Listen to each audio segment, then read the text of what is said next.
예, 우리 할렐루야 찬양대 늘 은혜로운 찬양이지만 오늘 특별히 찬양은 마치 관악서 찬양제 준비한 찬양처럼 더 특별히 힘차고 은혜로운 찬양이었습니다. 우리 좋으신 하나님을 함께 찬양하겠습니다. 할렐루야. 아멘. 오늘도 하나님께 소망을 두며 예배하시는 여러분들을 사랑하고 축복합니다. 피천득 선생의 수필집 2년에는 반사적 광영이라는 단상이 있습니다. 피천득 선생은 반사적 광영에 대해서 이렇게 말합니다. 나는 1945년 크리스마스 이브를 저명한 전원 시인 로버트 프로스터와 같이 시간을 보내고 헤어질 때 그가 나를 껴안았다라는 말을 아니할 수 없다. 나는 범속한 사람이기 때문에 달이 태양의 빛을 받아 비치듯 이탈리아의 플로렌스가 아테네의 문화를 받아 빛나듯이 남의 광영을 힘입어 영광을 맛보는 것을 반사적 광영이라고 한다. 반사적 광영이란 태양빛을 받아 밤을 환하게 비추는 보름달처럼 평범한 사람들이 뛰어난 인물이나 유명한 인물과 어떤 친밀한 관계가 있을 때 느끼는 으쓱한 감정입니다. 과거에는 주로 정치인, 유명학자나 예술인에 한정되었지만 최근에는 유명 연예인이나 운동선수와 친함을 자랑스럽게 여기는 경우도 많아졌습니다. 그래서 함께 찍은 인증샷을 자신의 소셜미디어에 올리기도 합니다. 제가 속한 목회자 축구팀이 있습니다.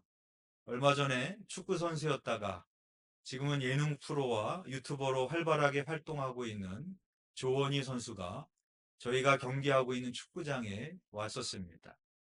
아마 그날 촬영이 있어서 축구장에 왔던 것 같습니다.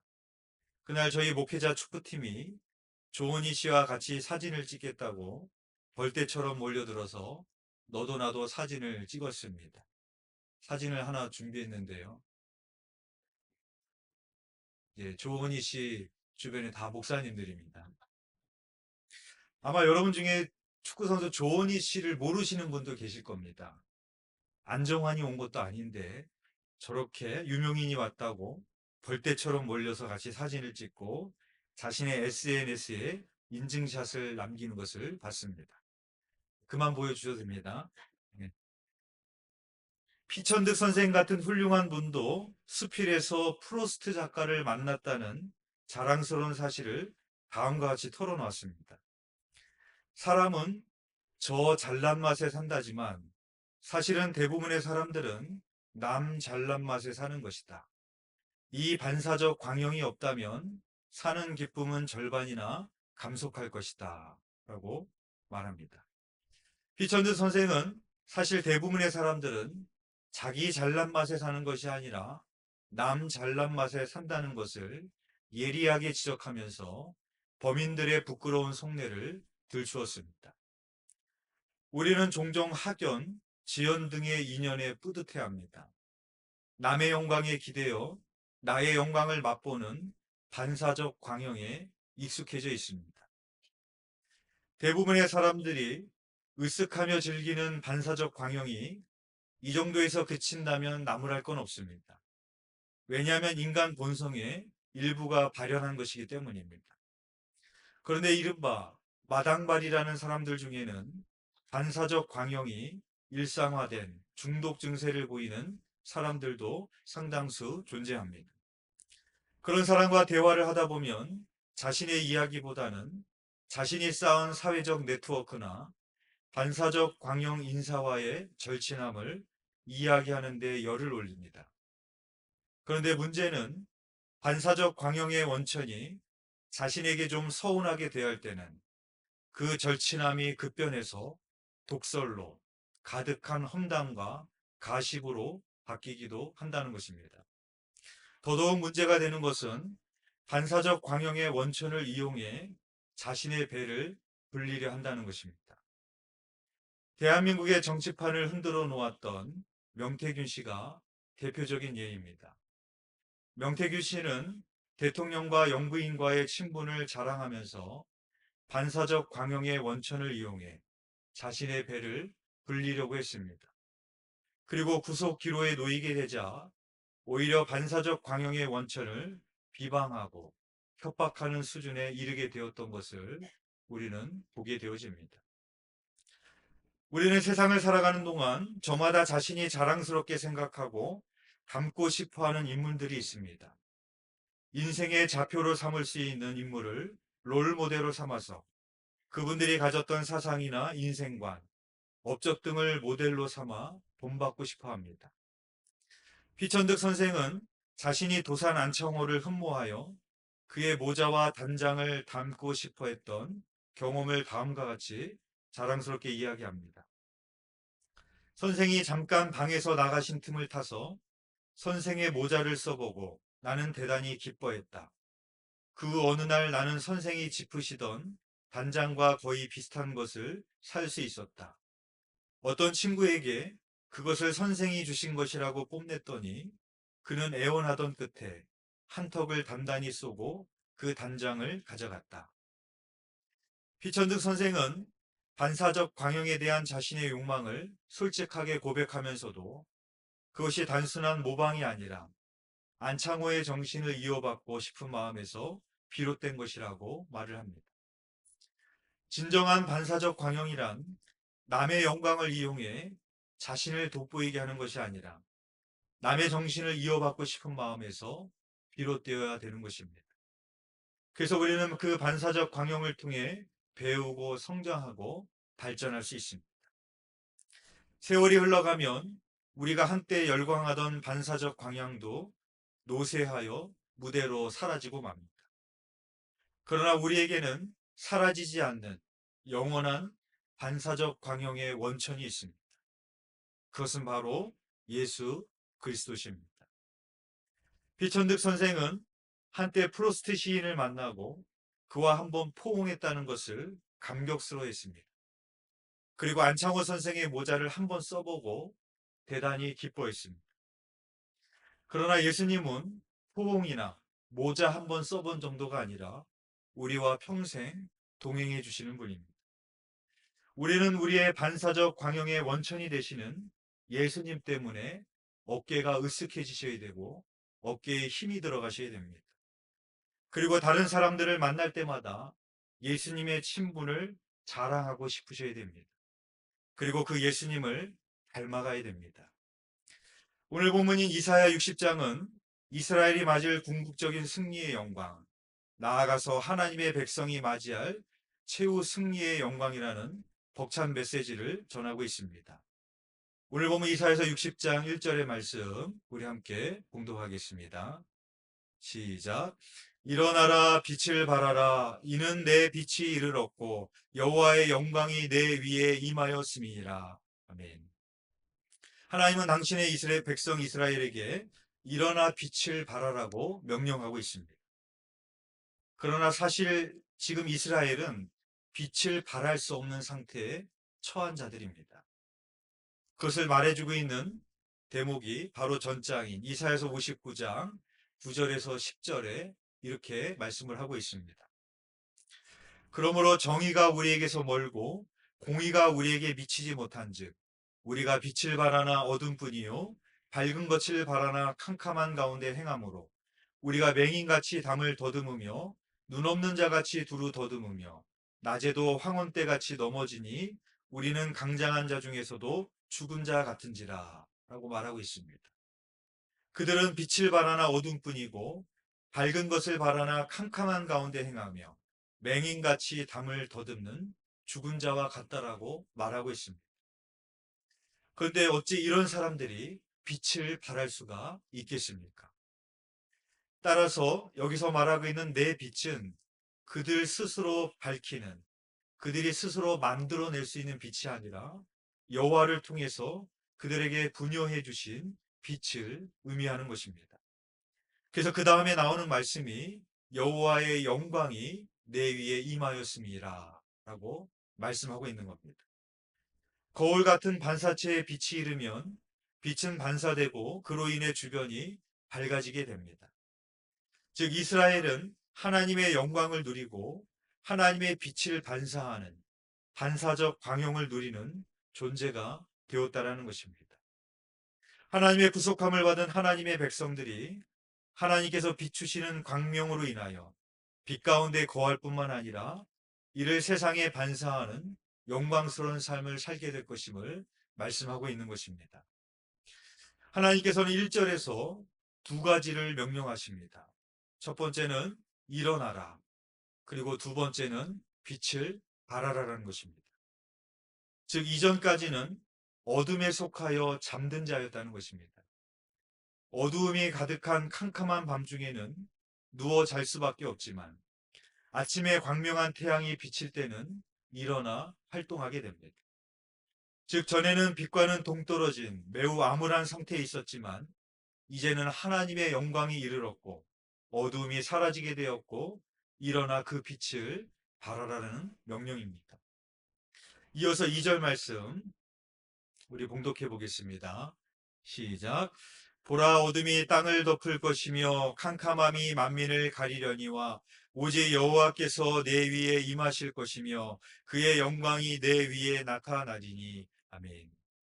어둠이 땅을 덮을 것이며 캄캄함이 만민을 가리려니와 하나님의 영광이 오직 너희에게 임하실 것이며 그의 영광이 내 위에 나타나리라 라고 말씀하고 있습니다. 이스라엘이 애굽에서 종노릇하고 있을 때 하나님께서는 이스라엘 백성들의 신음소리를 들으시고 출애굽시키십니다. 그때 하나님께서 애굽에 10가지 재앙을 내리시는데 마지막 10번째 장자를 치는 재앙 바로 전에 9번째 재앙이 흑암의 재앙이었습니다. 흑암이 온 애굽 땅을 사흘 동안이나 덮었습니다. 그동안에 사람들은 서로 볼 수도 없었고 자기 처소에서 일어나는 자도 없었습니다. 그러나 이스라엘이 거주하고 있었던 고센 땅에는 빛이 있었습니다.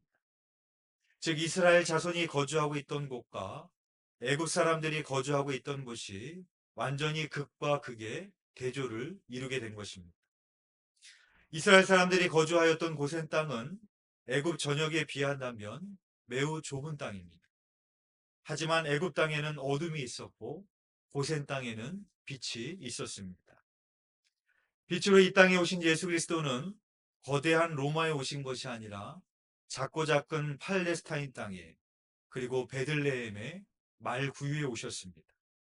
그리고 빛으로 오신 예수 그리스도는 각 사람에게 비추는 참 빛으로 오셨다고 요한복음이 우리들에게 증언하고 있습니다. 요즘 디즈니 플러스에서 강풀 작가의 작품인 조명가게가 큰 인기를 끌고 있습니다. 강풀 작가는 목사님 아들입니다. 그래서 그의 작품에는 기독교적인 메시지가 들어 있습니다. 조명가게라는 드라마를 보려면 먼저 방을 어둡게 하고 봐야 됩니다. 왜냐하면 전반적으로 드라마가 다 어둡기 때문에 밝게 하고 보면 잘 보이지 않습니다. 아마 이것도 감독이 의도적으로 연출한 것이 아닐까 생각이 됩니다. 그 지역의 모든 것이 다 어두운데 유일하게 환하게 밝은 곳이 있습니다. 그것은 바로 조명가게입니다. 그래서 사람들은 두려울 때마다 죽음의 공포가 엄습할 때마다 조명가게를 향해 달려갑니다. 특별히 이 드라마는 중환자실에서 생과 사를 넘나드는 사람들의 이야기를 다루고 있습니다. 제가 이 드라마가 또 특별히 마음이 끌렸던 것은 드라마에서 나오는 집중치료실의 모습이 제가 마지막 원로 목사님을 배웠던 집중치료실의 모습과 많이 유사했기 때문입니다. 아마 여러분은 한 번쯤 그러한 곳에 들어가 보셨을 겁니다. 침대에 누워있는 그런 분들을 보면 의식이 없으시는 분, 입에는 호스를 끼고 그저 생을 연명하고 계시는 분, 자고 일어나면 옆에 누워 계셨던 분이 돌아가실지도 모르는 생과 사를 넘나드는 그런 곳입니다. 그런 분들에게 무슨 소망이 있겠습니까? 그러나 강풀 작가는 중환자실에서 생과 사를 넘나드는 전혀 빛이 임할 수 없는 그들에게도 각 사람에게 비치는 참된 빛이 있다는 것을 말하고 싶은 것입니다. 요한복음 1장 9절의 말씀입니다. 참빛 곧 세상에 와서 각 사람에게 비치는 빛이 있었나니. 예수님은 그냥 빛이 아니고 참빛이라고 말씀하고 있습니다. 참빛이라는 말은 거짓된 빛도 있다라는 말입니다. 오징어잡이 배가 오징어를 잡을 때 배에 환한 등을 달아놓고 오징어를 잡습니다. 마치 그 빛을 보고 몰려오는 오징어의 모습은 세상의 돈과 명예와 권력의 빛을 보고 몰려가는 사람들의 모습과 많이 흡사합니다. 많은 사람들에게 조명받는 배우가 되면 일약 스타덤에 오르게 되지만 그 인기가 영원한 것은 아닙니다. 그러므로 참빛이라는 말은 잠깐 비추다 마는 빛이 아니고 신뢰할 수 있는 빛이요 영원한 빛인 것입니다. 그리고 하나님의 빛은 결코 차별하는 빛이 아닙니다. 이 세상은 인기가 많은 사람들을 조명합니다. 그러나 예수 그리스도의 빛은 차별이 없으십니다. 예수님은 로마 제국의 영광을 조명하지 않으셨습니다. 오히려 그늘진 곳에 한 사람, 병들고 가난한 한 사람, 세상에서 주목받지 못하는 한 사람을 조명하셨습니다. 또한 그 빛은 어떤 빛인가? 각 사람을 비춰주는 빛으로 오셨다는 것입니다. 빛이 비춰도 사각지대가 생기기 마련입니다.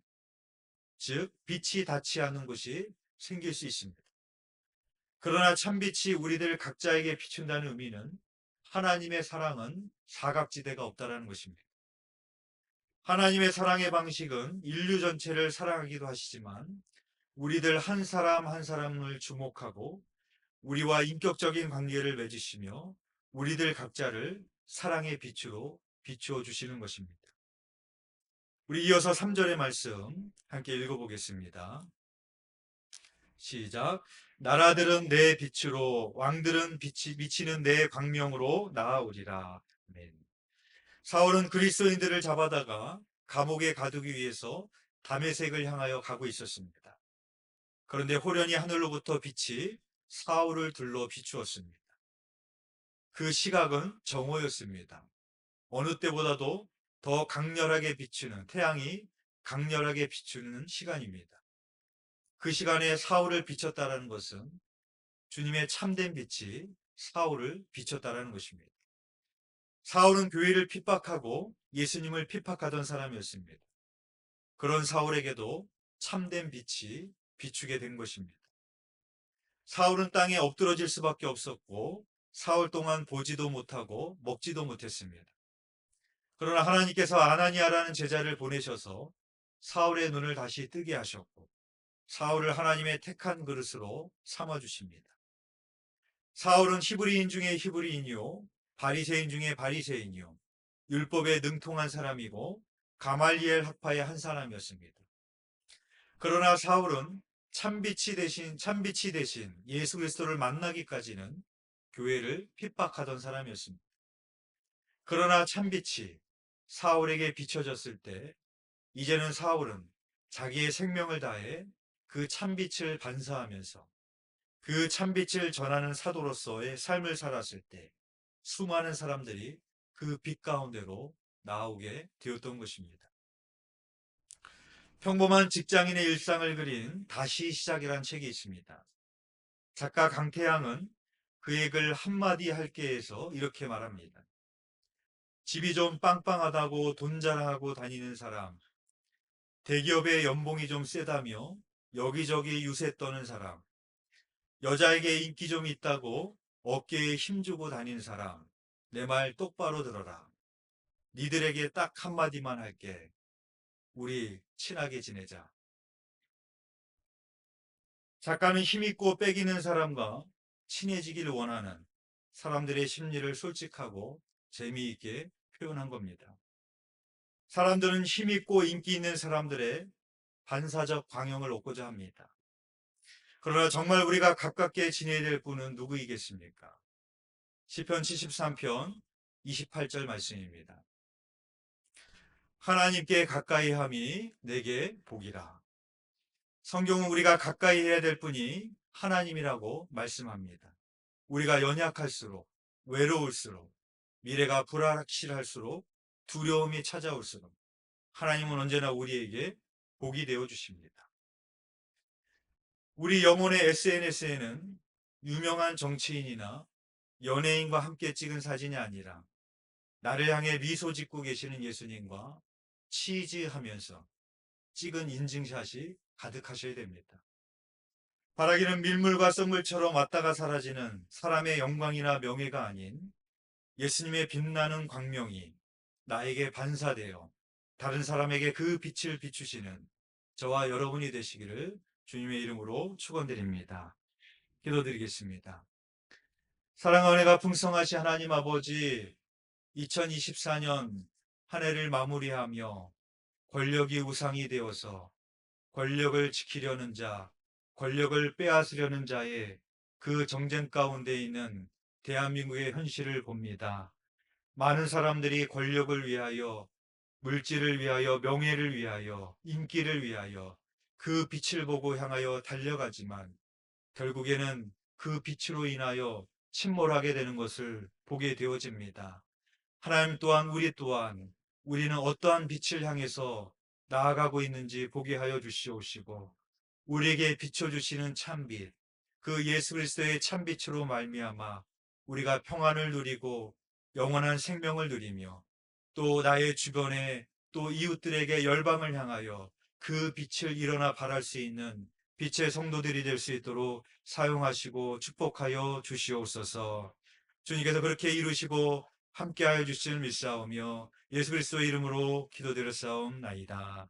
아멘.